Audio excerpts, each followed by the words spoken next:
Welcome to the Frost and Sullivan Growth Podcast, where we unpack the shifts, redefining industries, business models, and growth strategies around the world. In this episode, we are looking at a domain that rarely makes headlines but is quietly building one of Europe's most resilient growth stories: the automotive aftermarket.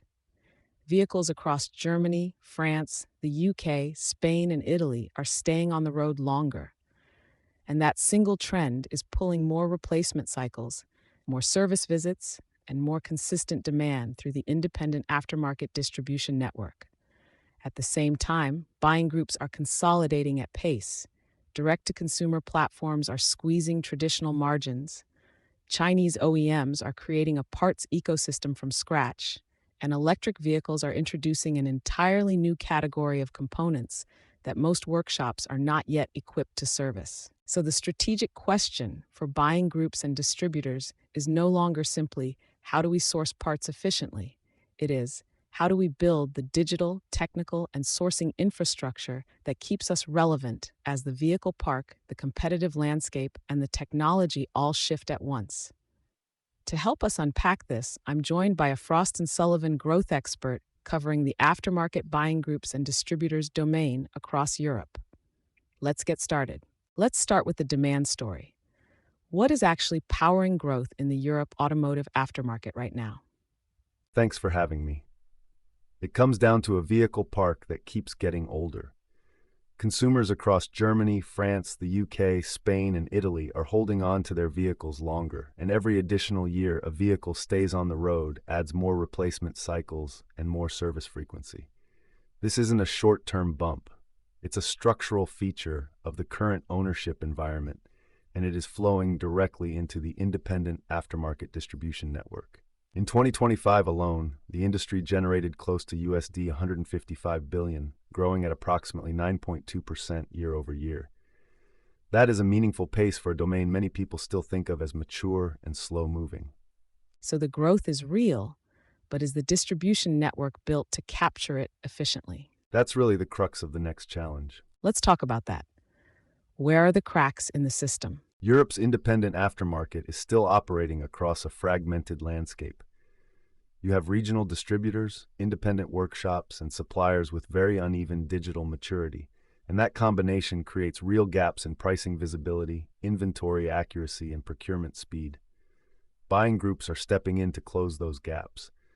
Alliances like Nexus, ATR, Timat, Group Auto, and ADI are expanding through acquisitions and cross-border partnerships, and they're building standardized procurement logic and pricing intelligence across markets, rather than leaving every distributor to solve this alone.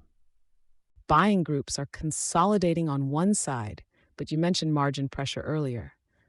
Where is that coming from? From digital platforms with transparent pricing, workshops and fleet operators can now compare supplier offers in real time, and end consumers with access to online parts retailers are increasingly skipping traditional distribution tiers altogether. That's compressing margin at both ends of the chain. Distributors that built their model around information asymmetry and geographic exclusivity are finding both of those advantages eroding faster than they expected. So what keeps a buying group relationship valuable when a customer can just compare prices online? Service. The buying groups adding real value are doing it at the service layer through technical training for workshop networks, digital diagnostics support, and integrated service offerings. That's the layer a purely transactional e-commerce competitor can't easily replicate. Let's move to a trend that's newer but growing fast. How are Chinese automotive brands affecting the aftermarket? As BYD, SAIC, Chery, and others expand their European Parc, the entire parts ecosystem required to service those vehicles is being built from the ground up. Approved parts sourcing, technical training for independent workshops, and access to proprietary repair data are all turning into genuine competitive battlegrounds. The buying groups establishing direct sourcing relationships with approved Asian suppliers today are the ones positioning themselves as the preferred partners once Chinese brand service volumes hit meaningful scale in Germany, France, and Southern Europe. Let's bring in the electric vehicle angle, since that seems to be reshaping the actual parts catalog, not just the sourcing model. Exactly. Sustainability mandates and EV adoption are creating an entirely new category of components: high voltage battery parts, thermal management systems, power electronics, and charging related hardware. The traditional IAM distribution model wasn't built to handle any of this. In markets with high EV penetration, like Norway, the Netherlands, and urban Germany, specialized parts demand is already outpacing what conventional buying group channels can supply. And there's a technical training gap running alongside it. Workshops built on combustion engine servicing aren't yet equipped for high voltage repairs. And digitalization itself isn't uniform across the region either, is it? No, Germany remains the most digitally mature market, running cloud-based procurement and AI-enabled inventory management at scale. The UK is seeing fast e-commerce adoption backed by strong logistics infrastructure. France and Italy are in active transition, with large distributor groups investing in digital platforms, while a long tail of independent operators still relies on manual processes.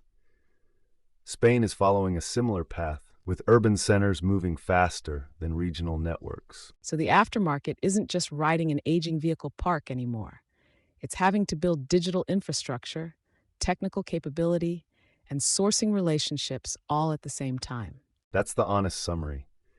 Resilience in this domain is going to belong to the buying groups and distributors investing in digital platform capability, EV-ready product portfolios, and consolidated sourcing alliances ahead of demand, not after it.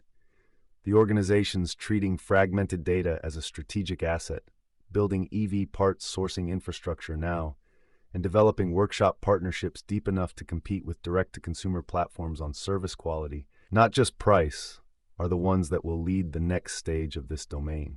That's a strong place to close. Thank you for walking us through where the growth and the risk is really concentrated. Thank you for having me.